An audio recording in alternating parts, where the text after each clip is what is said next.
Imagine an internet within the internet, a hidden layer shrouded in mystery and anonymity. This dark web didn't spring up overnight. It was seeded decades ago by scientists and idealists experimenting with encryption. In the 1990s, US Naval Research Lab engineers began building an onion routing system, encrypting data in layers so that each relay only knows its immediate neighbors.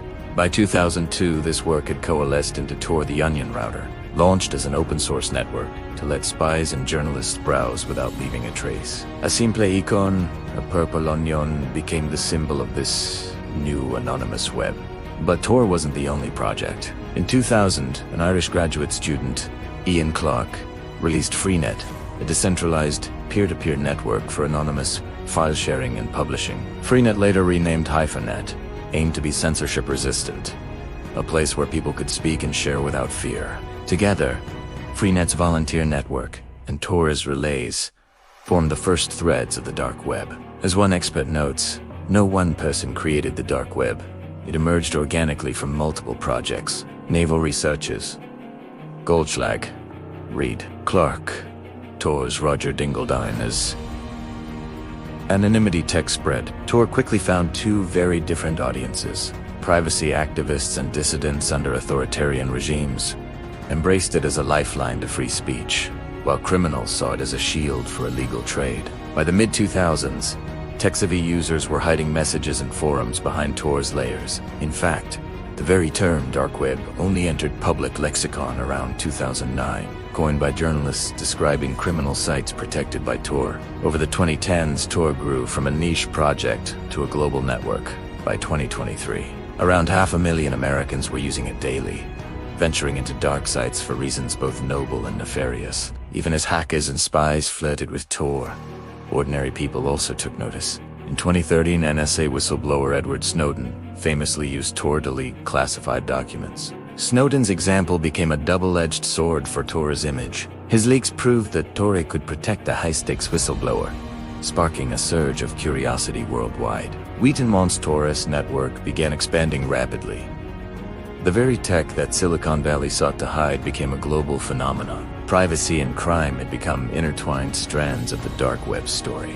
Now an entire hidden internet lay waiting, though it would always remain tiny, perhaps 0.01% of all web content. The dark web's impact on technology and law enforcement would be outsized. By 2011, the ingredients were in place.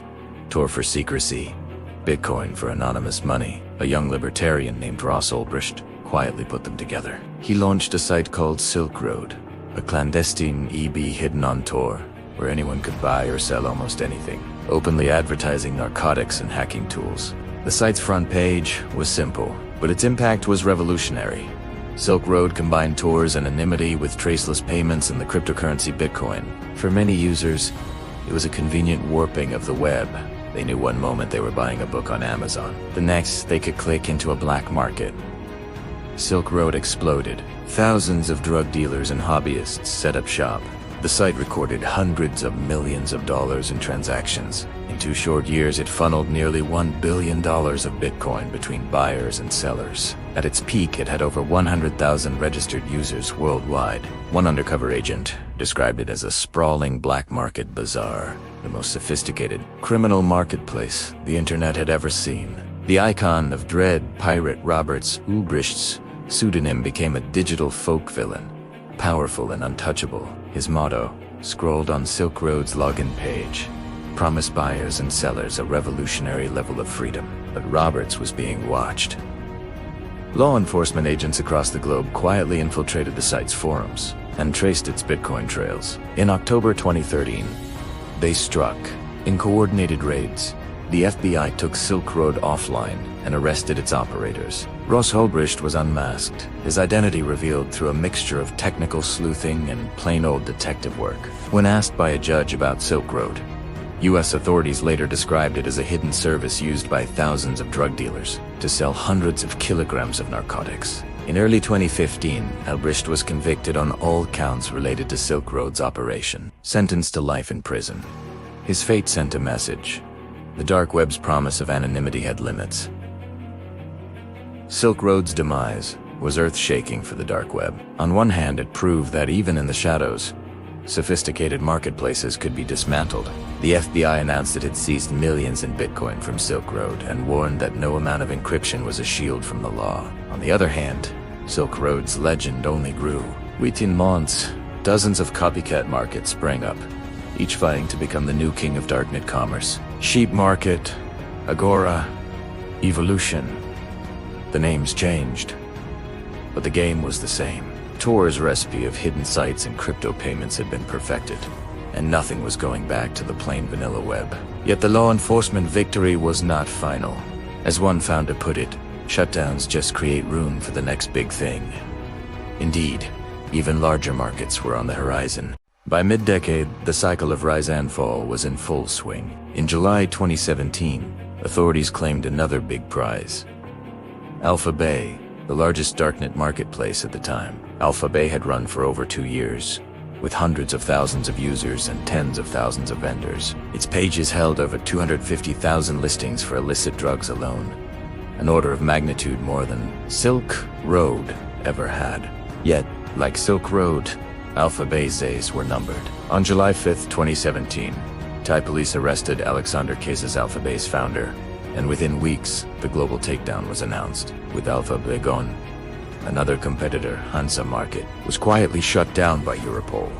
At the same time, notably in a sting in the Netherlands. Once again, a towering market fell to undercover operations and cryptocurrency tracing. Most experts thought this might mark the end of Darknet marketplaces. Instead, a new player emerged. In Russia in particular, a site called Hydra Market quietly became the dominant force. By 2021, Hydra was estimated to account for 80% of all Darknet market cryptocurrency transactions. Over 7 years, it had moved over $5.2 billion in cryptocurrency, serving mainly Russian-speaking clients with drugs, stolen data, hacking tools, and money laundering services. Hydra charged a commission on every sale and boasted millions of users, effectively replacing all the lost markets outside the English-speaking world. That era ended in early 2022.